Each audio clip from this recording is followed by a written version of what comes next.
Now, we live in a world filled with fleeting pleasures and desires, such as buying luxury cars, purchasing expensive mansions, getting the new iPhone 15 Pro Max, and more. The pursuit of happiness can often feel like chasing a distant mirage. But what if I told you that the key to unlocking the ultimate level of happiness lies not in the pursuit of external desires, but in the wisdom of an ancient philosophy known as Stoicism? In this video, we will explore 10 of the most important Stoic lessons from the meditations of Marcus Aurelius that can help you attain a happiness that transcends the ebb and flow of circumstance, a happiness rooted in resilience, virtue, and inner peace. Before we begin, I would appreciate it if you liked the video so that you can help me continue spreading the Stoic philosophy.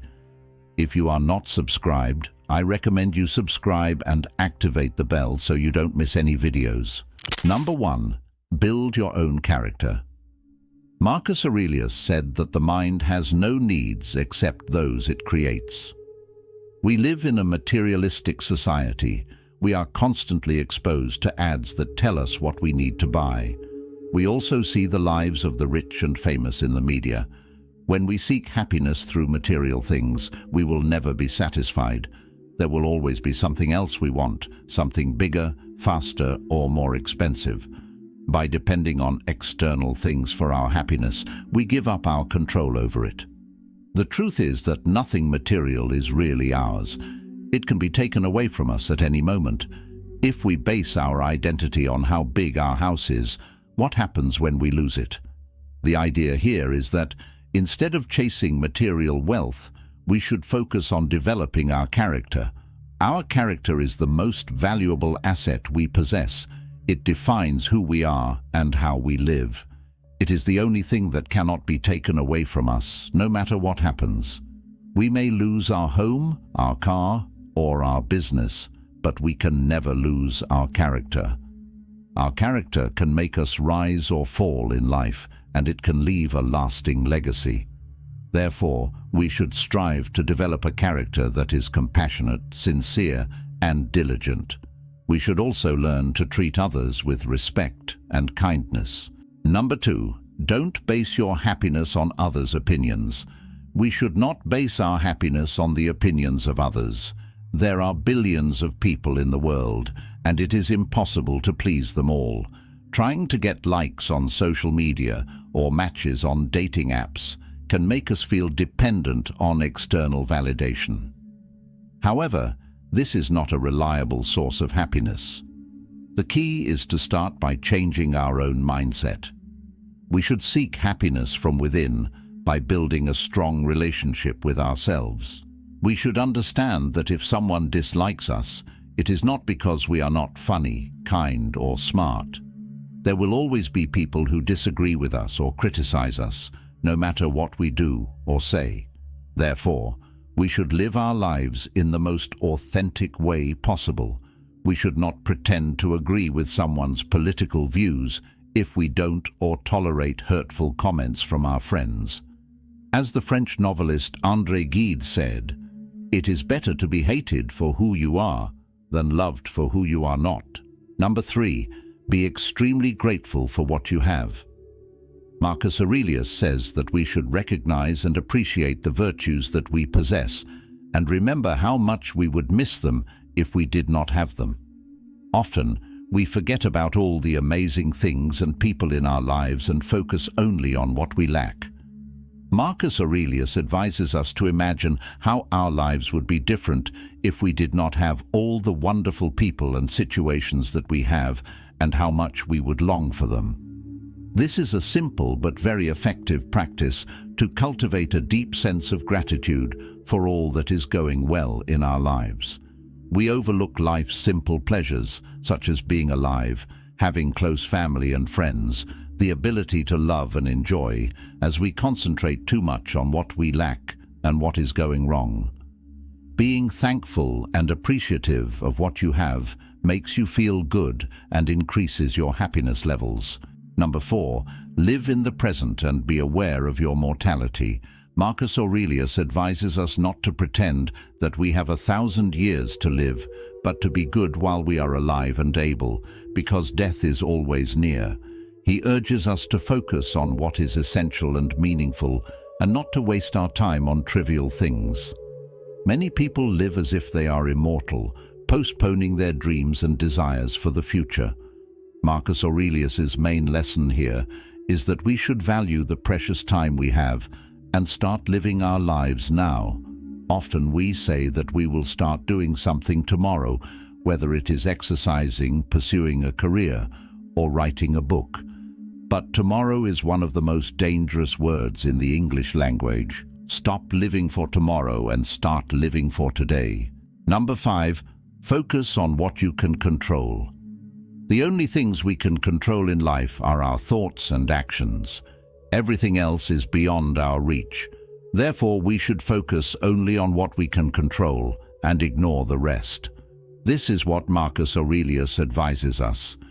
If the cucumber is bitter, throw it away. If there are thorns in the path, go around them. That's all you need to know, nothing more. Sometimes we waste time and energy on things that we have no power over. Emotions like anger can be useful if they motivate us to act against injustice, but often they are useless. For example, when we are stuck in traffic, we can choose to be calm and listen to the radio, or we can choose to be angry and honk. Either way, we are still in the same situation, and there is nothing we can do about it. We cannot control other people, what they say, do, or think. Therefore, we should not pay too much attention to them and focus on our own lives instead. Number 6. Transform anger into motivation and creativity. One way to deal with anger is to channel it into something positive. Anger is a powerful emotion that can overwhelm us and make us act impulsively.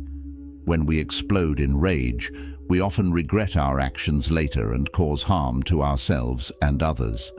But what if we could use our anger for good? What if we could turn it into a source of motivation and creativity? The key is to be aware of our anger and its consequences before it gets out of control. We need to reflect on how anger affects our lives and our relationships, and how we can choose a different response when we feel angry. Instead of letting anger consume us, we can harness its energy and intensity to create something useful and beneficial for ourselves and others. We can channel our anger into constructive and innovative projects that express our feelings in a positive way. Number 7. Change your negative thoughts. Another way to cope with negative emotions is to change our negative thoughts. The Roman emperor and philosopher Marcus Aurelius said, "You have power over your mind, not outside events. Realize this, and you will find strength." He meant that the way we think about things determines how we feel about them. Our negative emotions are often the result of our negative interpretations of reality. For example, imagine two friends, John and Bill, who were invited to the same birthday party. John is very sociable and looks forward to the party. He sees it as a great chance to meet new people and have fun. Bill is very shy and dreads the party. He thinks he will be alone and awkward and that no one will like him. The same situation can elicit very different emotions depending on how we perceive it. We need to understand that our anxiety, worry, or anger are not caused by our circumstances, but by our thoughts about them. Therefore, we have the ability to empower ourselves and take control of our emotions by changing our thoughts. We can challenge our negative assumptions and replace them with more realistic and positive ones. Number 8. Be tolerant and avoid judgment. Marcus Aurelius reminds us that we are all interconnected and interdependent. We can either help or bear with each other. We cannot isolate ourselves from the web of life, nor can we live a meaningful life in solitude. When we look at others with empathy, we can let go of or reduce our opinions about them. We should be willing to share and teach, but not to impose our expectations on others. We are only responsible for ourselves, not for the actions and outcomes of others. Trying to change others to suit our preferences will only lead to frustration. Number 9. Finding peace within yourself. Marcus Aurelius says that he did not escape from anxiety, but he discarded it because it was in his own perceptions, not outside. We often forget that everything we experience happens in our minds. Our emotions shape our experiences, and we choose how to react to them based on these emotions. Everything we go through comes from within, and when we realize this, we see that we have more control over how we feel than we thought. If we can manage our emotions, we can master a significant part of happiness. Number 10. Be prepared for challenges. Be ready for anything and bounce back from challenges. Marcus Aurelius teaches us that living well is more like wrestling than dancing because it requires us to be alert and prepared for the unexpected and the unforeseen, and not to be easily knocked down.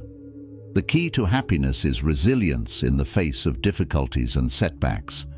It is interesting that those who succeed and thrive in their life see challenges differently and are prepared for any outcome.